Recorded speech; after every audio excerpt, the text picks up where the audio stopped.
All right, listen, everybody. I realize it's hard to believe, but the truth is, this is the 99th episode of the Rule Your Pool podcast. And if you think it's hard for you to believe, you should have been there before we ever started this podcast. And, oh yeah, you'd get past 99 episodes. We would have laughed. We never thought it would go this far. It was just, it's going to be another one of those things that we take on and then we lose sight of because the tyranny of the urgent, we're just so busy with travel and all this stuff. But because of you, the listeners, and I mean this sincerely, the feedback we get from you, the amount of emails, the requests through our help center, ask.arendtech.com, you are the ones fueling this. You are the ones giving us topics to cover on this podcast. Without you, we would have run out of ideas a long time ago, to be honest with you. So thank you. Thank you for continuing to participate. Thank you for continuing to listen. Our audience continues to grow. We joke that we're about to break 100 listeners, but I think you can tell it's a bit more than that. But don't tell Jared. I can say these things because Jared never listens to this podcast unless he's on the episode. So I know for a fact he's not going to hear this, which is great. But this is the 99th episode, and I want you to hear this for the last time. Listen. That is the abundant silence of this closet studio, and it's the last time you're going to hear it, unfortunately. I'm moving. That's right. I'm in the process of moving right now. I am going to be in transit, and I'm going to have to set up a new studio, so I don't know how soundproof that's going to be, but I'm going to make sure that it is as soundproof as I can make it. Because of this moving schedule and going into trade shows in the new year, I cannot promise a regular podcast release schedule in the first 3 months of the year. I'm going to try. I'm going to do everything I can to do it.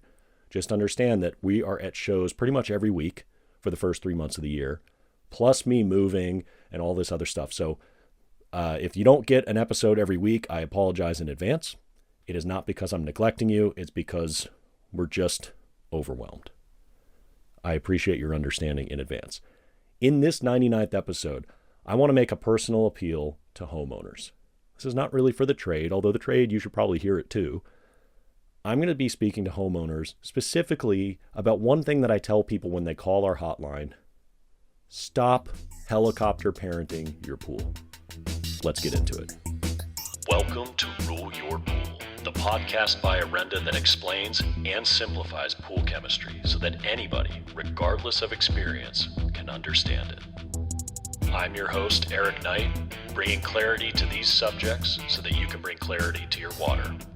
If you're ready to rule your pool, then let's go. When I use the term helicopter parent, I'm referring to that stereotypical parent who does not let their kid grow up in a normal environment. It's abundantly safe, not letting them fall off a swing set or ride a bike and they have to keep them on training wheels too long, or not letting them be exposed to the real world. And as a result, the kid never actually grows up and learns things the hard way. So it actually is harmful for the kid in the long term. And you see this a lot in our society, to be honest with you, that people are growing up and they haven't failed. They haven't felt the true gravity of what the real world is like because they had a helicopter parent and things were too easy or whatever it is. And I'm not here to criticize parents themselves. I'm using this as a reference about a swimming pool. And you might be thinking, how on earth is that similar to parenting? It's exactly similar to parenting because the pool has a life too. The pool is kind of like an organism. It has a circulation system. It needs to respirate. It needs to be cleaned and it has to have hygiene. That pool is constantly being exposed to contamination, just like a kid could be. When I get calls from homeowners on the hotline, I continue to hear a very common theme, and it sounds something like this. Well, I've been testing my pool twice a day, or I have to add chlorine every single day, or I've been adding acid every other day, or insert thing that they're doing to their pool very frequently. And whether it's every day, every other day, it's multiple times a week.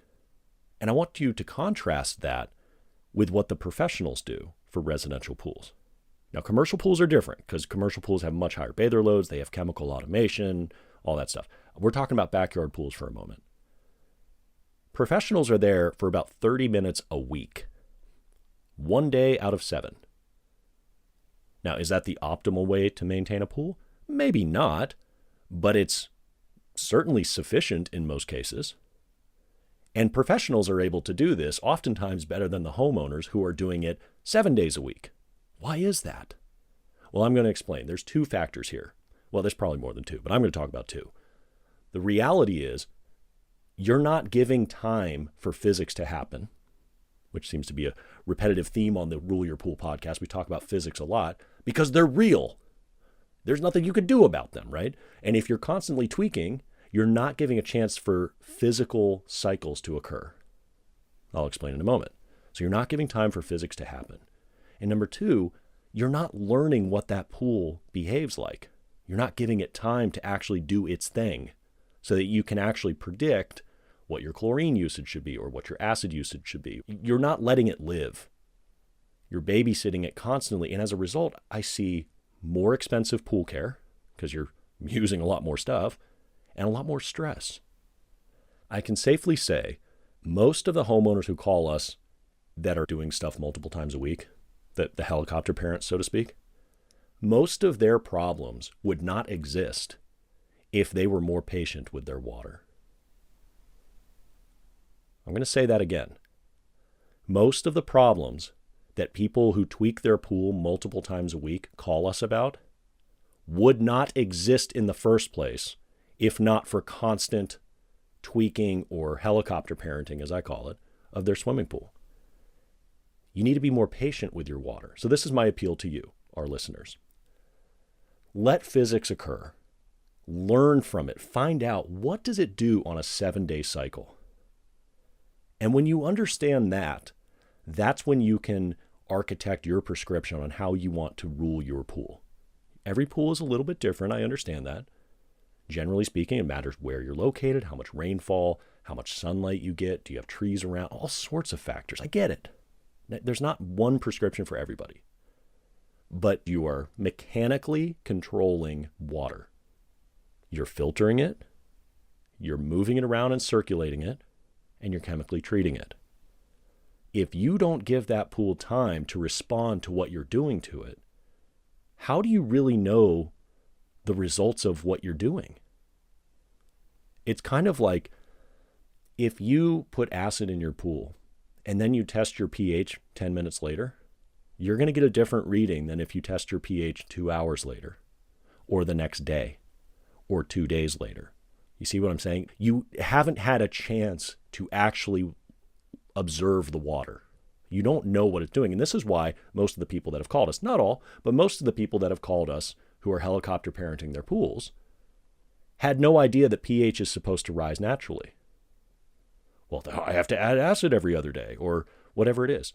Yeah, because you never observed it long enough to realize that the pH is always going to the same point, the pH ceiling. If you had waited 7 days, like a professional does, the professional knows the pH is always going to be 8.1 or so, 8.2, depending on what their alkalinity is. Now, they didn't know why, and a lot of them credit this podcast, thank you, by the way, for listening, and our app for teaching them why. They didn't know why the pH was going over 8, but they always knew it. And to be honest with you, just a little insight into the pro world, because we speak to our core audience, which is swimming pool professionals, a lot of them felt guilty about this because they're told by the textbooks, actually we all are, that, we need to have 7.4 to 7.6 pH.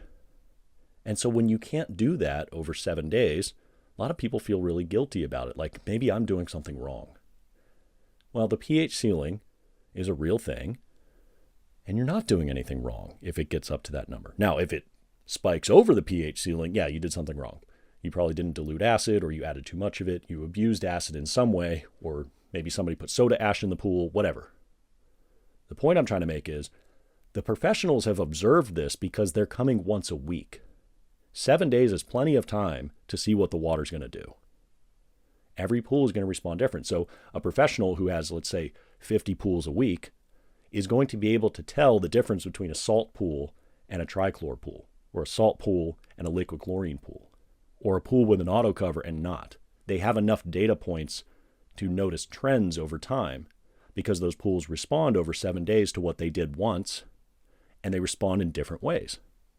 But if you're a homeowner, you only have one pool you're focusing on. And if you're tweaking it every 24 to 48 hours, testing it constantly, all that stuff, you might think that you're getting more data points, but I'm not so sure they're valid.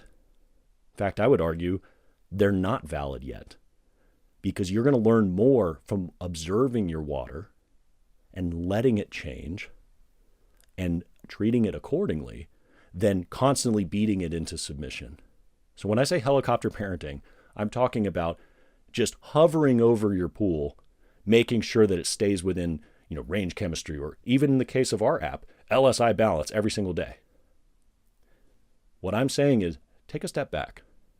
If you want to rule your pool the way we would, the way we do, what am I saying? Observe and learn from your water. Keep it LSI balanced, but it doesn't have to be 0.0 all the time. You can adjust it into the yellow on our app, let it naturally rise because of physics, let the pH rise and bring you back into the green, and correct the pH at most twice a week. Now, a lot of you have chemical automation. That's a little bit different, but understand that that's not controlling pH. An acid feeder does not control pH. It just suppresses it. And then you're going to have to add alkalinity, and that's a different conversation for another episode. When you know what to expect after 7 days, then you can come up with a much more accurate plan and say, you know what, I'm going to chlorinate twice a week, but I'm only going to correct pH once a week, or something like that.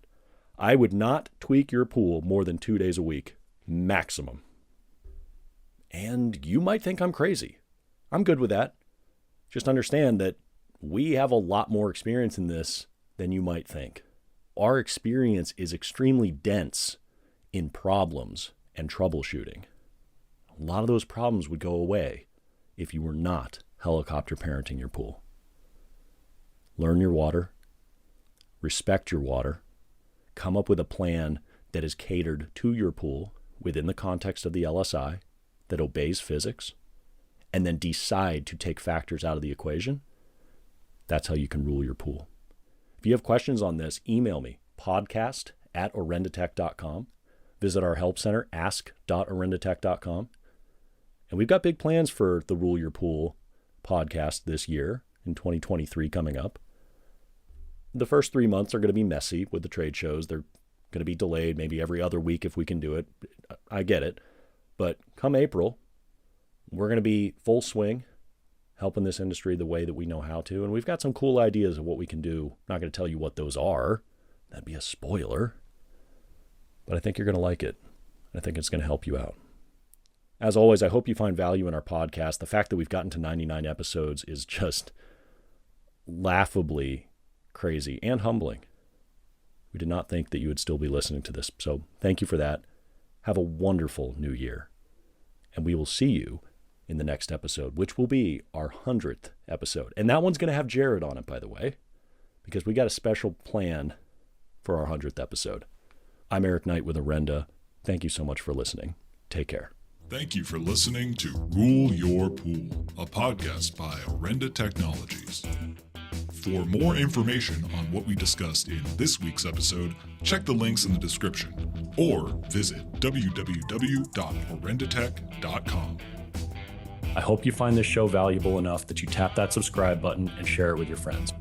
You can also like us on Facebook and social media. And with our help, you'll be able to rule your pool without over-treating it with chemicals and wasting money. I'll see you next episode.